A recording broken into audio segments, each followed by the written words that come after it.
ஓம் ஸ்ரீ குருபியோ நமக. ஓம் ஸ்ரீ மகா பெரியவா சரணம். ஏப்ரல் 14 நாளைய தினம் தமிழ் புத்தாண்டு.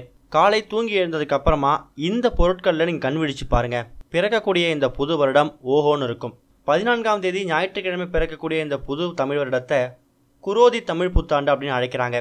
இந்த ஒரு குரோதி தமிழ் புத்தாண்டு எல்லோருக்கும் நன்மை தரக்கூடிய ஒரு அற்புதமான வருஷமாக இருக்கும் அப்படிங்கிற மாதிரியும் ஜோதிட நிபுணர்கள் சில கருத்துக்களை பதிவு பண்ணியிருக்காங்க. சூரிய பகவான் குரு பகவானோடு சேர்ந்து அமரக்கூடிய ஒரு அற்புதமான ஒரு நாள். சொல்லப்போனால் இந்த ஒரு நிகழ்வு அப்படிங்கிறது 12 ஆண்டுகளுக்கு ஒரு முறை தான் நடக்குமா. அப்பேற்பட்ட நல்ல நாள் தான் இந்த வருஷம் தமிழ் புத்தாண்டு பிறக்குது. உடல்நலம் சம்பந்தப்பட்ட பிரச்சனைகளாலையும் சூரிய பகவானால் இருக்கக்கூடிய பிரச்சனைகளையும் அவதிப்படக்கூடியவங்களுக்கு இந்த வருடம் ஒரு நல்ல ஒரு விடிவு காலம் பிறக்கும் அப்படிங்கிற மாதிரி தெரிவிக்கப்பட்டிருக்கு. அதே நேரம் தமிழ் புத்தாண்டு அப்படின்னு சொன்னால் நம்ம நினைவுகளுடைய விஷயம் என்ன அப்படின்னு கேட்டிங்கன்னா கண்டிப்பாக அது கனி காணுதல் தான். தூங்கி எழுந்ததுக்கு அப்புறமா நம்ம எந்த பொருட்களை கண் விழிக்கணும்னு சில வரைமுறைகள் இருக்குது. அதுவும் தமிழ் புத்தாண்டு அன்னைக்கு நீங்கள் தூங்க போகிறதுக்கு முன்னாடியே பூஜை அறையில் 2-3 தட்டு எடுத்துக்கோங்க. அந்த தட்டு முழுக்க நவ தானியங்களையும் உங்கள் வீட்டில் 1 கிராம் 2 கிராம் எவ்வளோ நகை இருந்தாலும் பரவாயில்ல அந்த தங்க நகைகளையும் வெள்ளி நகைகளையும் சில்லறை நாணயங்கள் 500 ரூபாய் 200 ரூபாய் இது மாதிரி நோட்டுகளையும் ஒரு தட்டில் வச்சுக்கோங்க.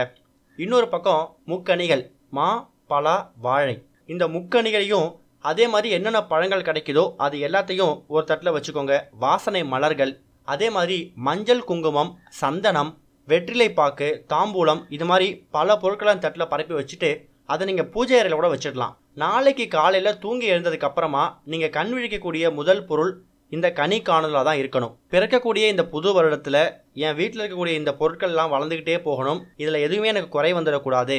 அதிகமாக சேருதோ இல்லையோ இது பின்னடைவு ஆகிடக்கூடாது அப்படிங்கிற மாதிரி மனசார வேண்டிக்கிட்டு அது எல்லாத்தையும் தொட்டு கண்ணில் ஒத்திக்கோங்க. அதுக்கப்புறமா நீங்கள் குளிச்சுட்டு கோயிலுக்கு போயிட்டு சாமி கும்பிட்டுட்டு வாங்க. அன்னைக்கு உங்கள் வீட்டில் அறுசுவை நீங்கள் சமைக்கணும். அதாவது பிறக்கக்கூடிய இந்த தமிழ் வருடத்தில் நீங்கள் பல விஷயங்களை ஃபேஸ் பண்ணுற மாதிரி இருக்கும்.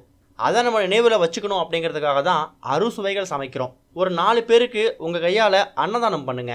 முடியாதவங்களுக்கு ஒரு வேளை சாப்பாடு வாங்கி கொடுங்க. தமிழ் புத்தாண்டு அன்னைக்கு நீங்கள் செய்யக்கூடிய ஒரு விஷயங்களும் இந்த வருடம் உங்களுக்கு எப்படி அமைய போகுது அப்படிங்கிறத பிரதிபலிப்பாக இருக்க போகுது. தமிழ் புத்தாண்டு அன்னைக்கு என்னென்ன பொருட்கள் வாங்கணும் அப்படிங்கிற மாதிரி இப்போ ரீசெண்டாக நம்ம சேனலே ஒரு பதிவு போட்டிருக்கோம். அதையும் பார்த்து என்னென்ன பொருட்கள் வாங்கணுமோ அதையும் மறக்காமல் வாங்கி வச்சுக்கோங்க. கூடுமான அளவுக்கு அன்னைக்கு சண்டை சச்சரவுகள் இல்லாமல் தீய எண்ணங்கள் இல்லாமல் மனசில் கெட்ட எண்ணம் இல்லாமல் வாயிலிருந்து வரக்கூடிய வார்த்தைகள் தீய வார்த்தைகளாக இல்லாமல் ஒரு நாள் இருந்து பாருங்கள். கண்டிப்பாக இந்த வருடம் முழுக்க உங்களுக்கு சிறந்த வருடமாக இருக்கும். ஓம் ஸ்ரீ குருபியோ நமக. ஓம் ஸ்ரீ மகா பெரியவா சரணம்.